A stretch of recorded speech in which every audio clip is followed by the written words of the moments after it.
Wow! Yummy! Hi!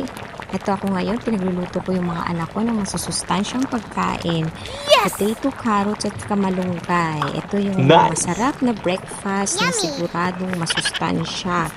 Ito ako ngayon, nagluluto habang pinapaarawan ko yung baby ko. At saka si Jella naman nag-exercise. Ito sila para healthy palagi. O, diba? Kamalunggay. May tanim po kami kamalunggay dito sa taas ng bahay namin. Kaya, hindi mahirap paglutuan ng masustansyang pagkain ng mga bata kasi palagi kami may kamalunggay. Yun nga lang, hindi naman pwede ako magtanim ng potato at carrots dito sa third floor. Kaya, ayan, bumibili lang kami. At saka, ito na po, kumukulo na siya. Kailangan po mga mamshi dyan. Huwag masyadong yung sobrang lata talaga pag nagluto ng kamalunggay ha, para mas masustansya.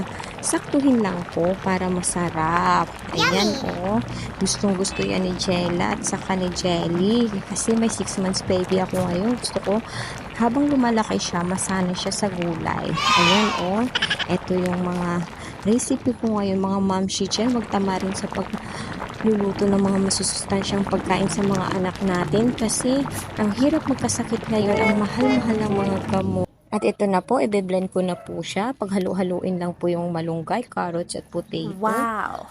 Ito yung gustong-gusto nilang breakfast. Si Jella kasi may 6 months na sister siya kaya gusto na rin niya ng nakablend din. Gaya-gaya ba? Ganyan talaga pag may kapatid na maliit.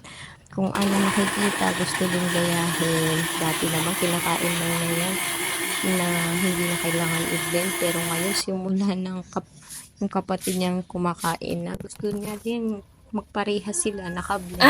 Ayan na po, oh. Gusto ko talaga masanay silang kumain palagi ng gulay para iwas sakit. Mas maganda talaga sa mga anak natin yung mahilig sila sa gulay para iwas sila sa mga processed foods dyan. Kasi ang hirap pagkasakit, stress talaga sa mga nanay yung pag ang anak nila may sakit. Yun talaga ang kahinaan ng mga momshi dyan, lalo na ako.